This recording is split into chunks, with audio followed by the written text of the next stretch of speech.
Assalamualaikum warahmatullahi wabarakatuh. Waalaikumsalam warahmatullahi wabarakatuh. Sahabat fillah, apa kabarmu dengan Allah?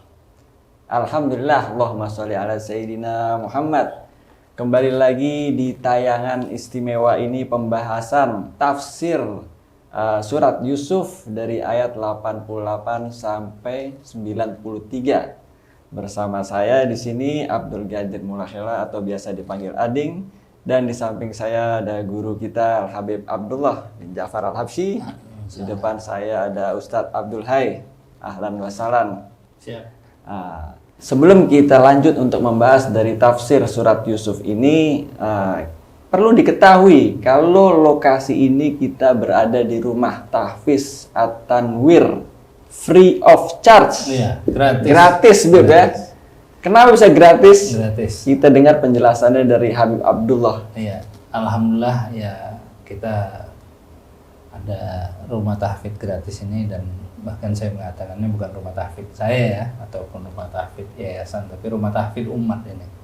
Dan kita buat gratis ya, kita berharap kita bisa mencetak generasi-generasi yang Qur'ani.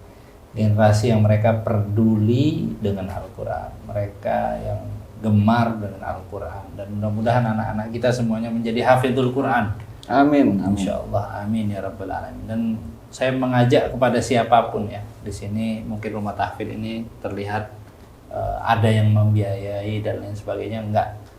Ini memang yayasan ini ataupun rumah tahfidz ini bergerak mandiri, dan kita berharap bersama-sama, karena yadullahi ma'al jamaah, kekuatan Allah itu dalam kebersamaan. Dan saya mengajak kepada siapapun yang ingin berpartisipasi bersama, silahkan di nomor rekening 888466461, dan rekening ini atas nama Yayasan At-Tanwir Muhammad di Bank BSI ya. Nah, ini siapapun yang ingin bersama-sama silahkan. Dan alhamdulillah Ading kita saat ini juga disupport oleh TS. TS ini tukang streaming. Mereka udah melive-kan di Hall Solo, di Hall Tanggul, dan beberapa hall-hall yang lainnya, dan tempat-tempat kebaikan juga. Mereka mengedukasi masyarakat tentang digital, pondok-pondok pesantren dan lain sebagainya. Alhamdulillah, mudah-mudahan tambah maju dan barokah insyaallah taala. Amin ya rabbal alamin. Dan juga Ading juga bergerak ya di digital ya. Namanya digital. Apa? Ami Ading ya. Ami Gadir. Oke, channel Ami Gadir, masya Allah. Banyak komedi-komedi yang bermanfaat ya. Iya, betul. Mudah-mudahan. Siap. Oke, pemirsa sahabat fillah, sebelum kita lanjut dari penjelasan dari tafsir surat Yusuf ini, alangkah indahnya kalau kita mendengar ayat tersebut yang akan dibacakan oleh Ustadz Abdul Hai. Kepada Ustadz Abdul Hai, silahkan. A'udzu billahi minasy syaithanir rajim. Bismillahirrahmanirrahim. فلما دخلوا عليه قالوا يا أيها العزيز مسنا وأهلنا الضر وجئنا ببضاعة مزجاة فأوف لنا الكيل وتصدق علينا إن الله يجزي المتصدقين. قال هل علمتم ما فعلتم بيوسف وأخيه إذ أنتم جاهلون. قالوا أئنك لأنت يوسف. قال أنا يوسف وهذا أخي قد من الله علينا إنه من يتق ويصبر فإن الله لا يضيع أجر المحسنين. قالوا تالله لقد آثرك الله علينا وإن كنا لخاطئين. قال لا تثريب عليكم اليوم يغفر الله لكم وهو أرحم الراحمين اذهبوا بقميص هذا فألقوه على وجه أبي يأت بصيرا وأتوني بأهلكم أجمعين صدق الله العظيم. Sadaqallahul azim wa sadaqan nabiyul wafiyul karim wa nahnu ala ma qala rabbuna minal aminina amin ya rabbal alamin. Para pemirsa yang dirahmati Allah Subhanahu wa taala, sama-sama kita telah menyimak tentang tayangan-tayangan sebelumnya terkait tafsir surat Yusuf, yang mana mereka para saudara-saudara Yusuf ini sudah putus asa bahwa Benyamin ini ditahan. Kemudian mereka mengadu kepada ayahnya, terjadi hal yang teramat luar biasa. Tapi ayahnya malahan ingat kepada Yusuf. Ayahnya makin rindu kepada Yusuf sehingga mereka kebingungan. Dan bahkan ayahnya menyuruh mereka untuk ikhtiar, terus mencari tentang kabar-kabar Benyamin dan saudaranya dan Yusuf. Mereka pun menuruti daripada permintaan ayahnya sampai mereka ke negeri Mesir. Mereka masuk ke sana dan bertemu lagi dengan pejabat tadi, yaitu saudaranya Yusuf. Dan mereka belum tahu ini bahwa ini adalah Yusuf.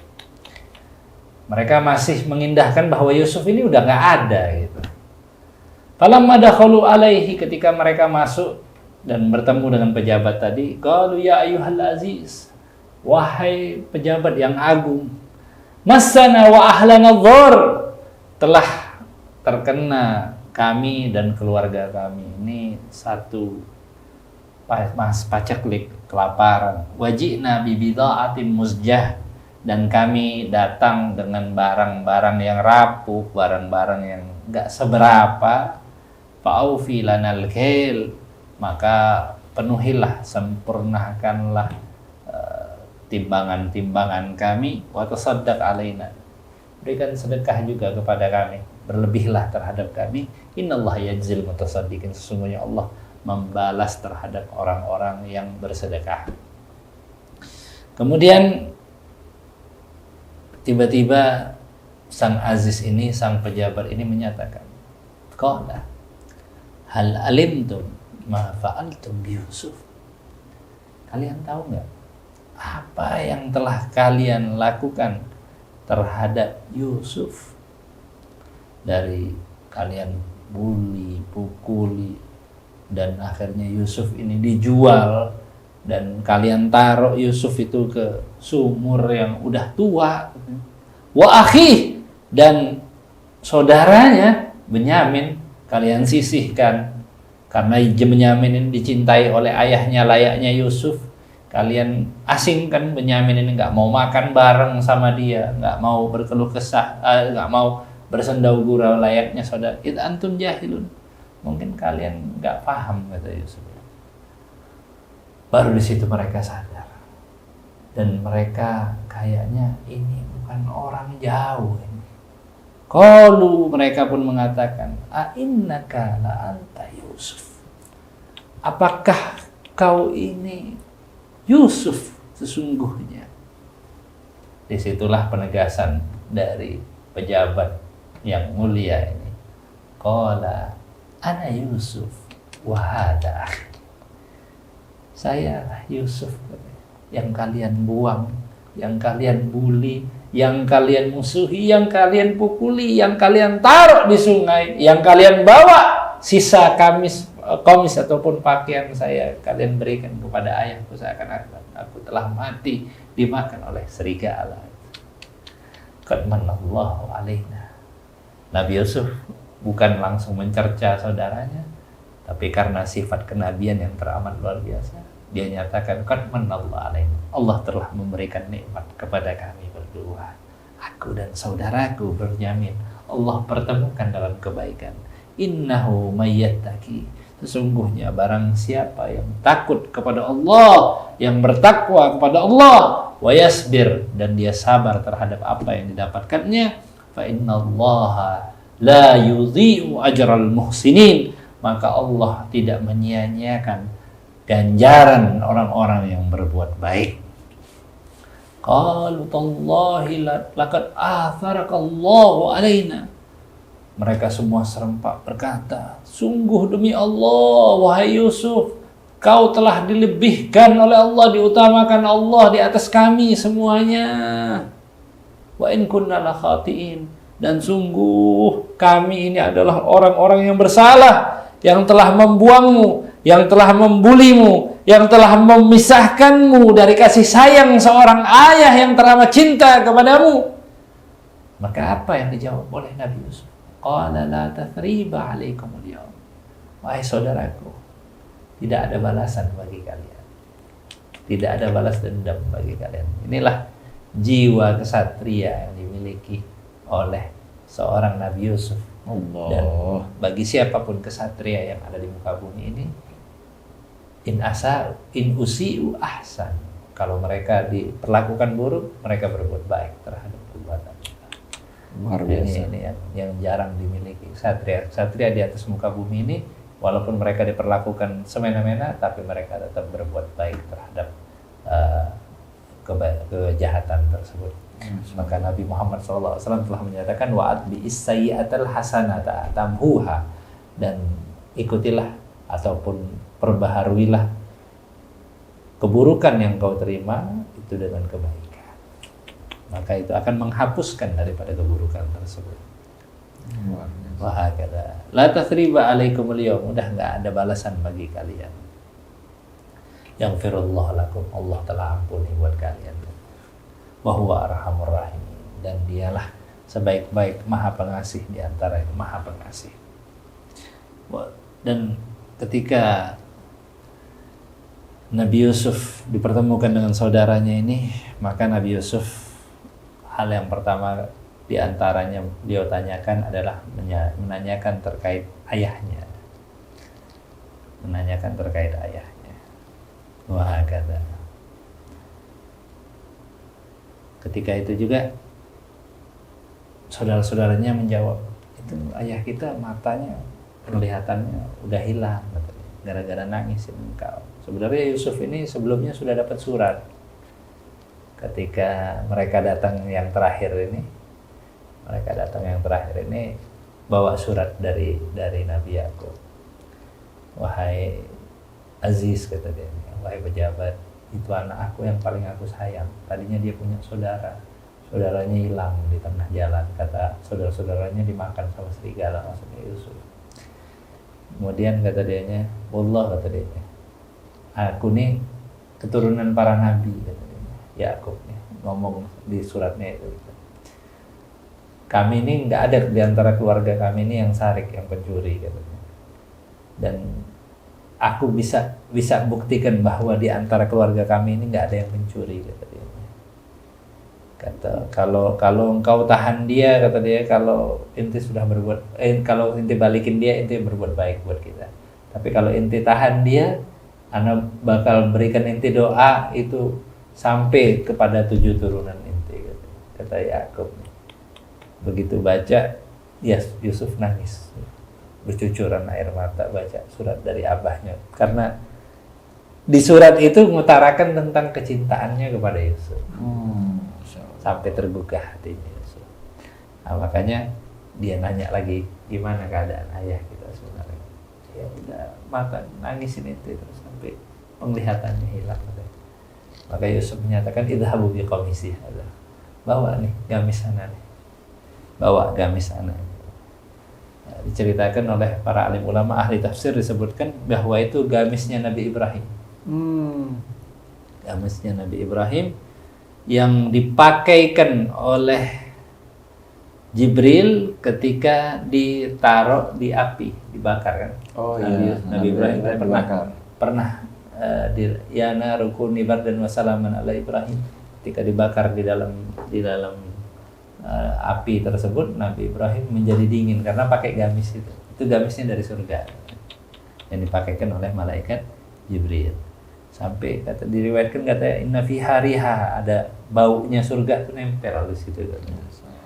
Jadi nanti kata Yusuf apa? Dan di antara keistimewaan gamis tadi tidaklah ditaruh kepada orang yang lagi sakit kecuali langsung sehat dengan gamis tadi. Maka dia sampai alquhu ala wajhi abi, biar dia nyium, biar dia mau nyentuh daripada gamis ini di wajahnya dia, ya'ti basira, langsung kembali penglihatannya. Waktu di bi ahlikum ajmain, bawa seluruh keluarga kalian. Waktu di bi ahlikum. Wah, kata inilah cerita cinta seorang anak terhadap ayahnya yang teramat luar biasa. Dan ketika itu diceritakan bahwa gamis itu tadinya miliknya Nabi Allah Ibrahim, ketika wafat diwariskan kepada Ishak. Nah, Ishak ketika itu wariskan kepada Yakub ya.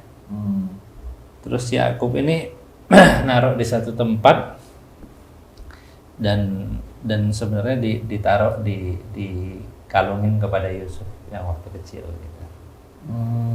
Nah, jadi sampainya ke Nabi Yusuf, dikalungin itu. Iya, ketika Nabi Yusuf dimasukkan ke sumur. Itu sebenarnya dibuka lagi sama Jibril, dipakaikan lagi. Makanya di dalam sumur itu, karena kan di sumur itu dikisahkan juga Nabi Yusuf dimasukkan dalam keadaan mohon maaf nggak berpakaian gitu. Akhirnya dikasih pakaian tadi, karena kan gamisnya dicabutin. Gamis yang dulunya itu dicabutin, tapi dia dipakaikan gamis sama Jibril. Wahakala, warisan dari orang tuanya, daripada torikohnya, abah-abahnya. Kita juga torikoh seperti itu kan, ayah ke ayah sampai kepada Rasulullah SAW. Wahakala, ya'ti basira, datang penglihatannya, bisa melihat lagi. Hakada, wallahu a'lam. Alhamdulillah, kita baru saja mendengarkan penjelasan dari tafsir surat Yusuf ayat 88 sampai 93. Luar biasa, kisah ini sangat menyentuh hati antara bapak dan anaknya dan saudara-saudaranya ini. Setelah kita mendengar penjelasan dari Habib Abdullah, muncul pertanyaan-pertanyaan yang masuk ini Beb nih. Ini pertanyaan saya bacakan nih Beb ya. Boleh, siap. Ya, dari kisah-kisah yang tadi itu ada pertanyaan sombong terhadap orang yang sombong. Apakah boleh kita sombong terhadap orang yang sombong? Ya, terkesan tadi Nabi Yusuf sombong terhadap saudara-saudaranya yang dulu sombong sama dia. Ketika bertemu itu ya. Iya. Ya, sombong terhadap orang yang sombong apakah boleh? Ini bisa disimpulkan ya. Selama sombong itu tidak membuat menghinakan diri kita. Jadi kita misalnya mau membuktikan aja terhadap orang, misalnya ada orang sombong ya. Orang sombong apalagi dia ngomong, wah aku berhasil, waliyadzubillah ya, apa yang terjadi waktu itu di Palestina.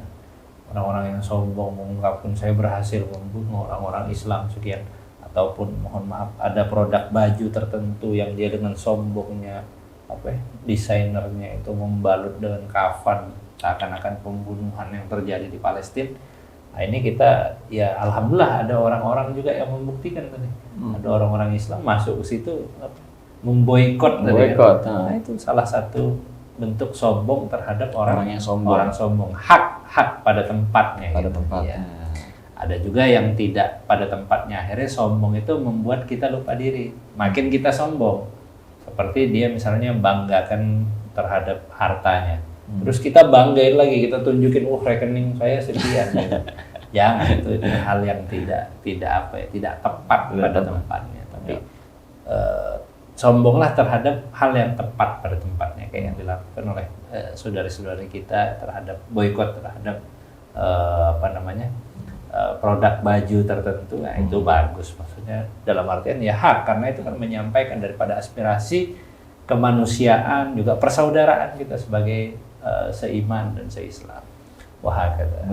Seperti mensuarakan kebenaran. Betul. Sombongnya itu jika dalam kebenaran maka diperbolehkan. Jangan sampai over daripada kesombongan tadi. sombong, kita makin sombong malahan. Nah itu kan akhirnya mancing sifat kita yang nggak baik. Itu yang baru nggak boleh. Iya. Begitu sahabat Villa. Kemudian ada pertanyaan berikutnya lagi terkait dengan kisah tadi, ada Qamis ya. Iya. Qamis ya, yang dari Nabi Ibrahim turun menurun sampai ke Nabi Yusuf. Iya. Nah, kemudian diberikan kepada ayahnya untuk bisa mengobati gitu. Iya. Gitu. Nah, dari situ ada pertanyaan, apakah boleh bertabaruk dengan peninggalan orang-orang soleh? Karena ini korelasinya sama ini, ya enggak? Baik. Makanya sebagian ulama berpendapat boleh kita bertabaruk dengan barangnya orang soleh dari ayat tadi, idhabu biqamisi hadza falquhu ala wajhi abi ya'ti basira.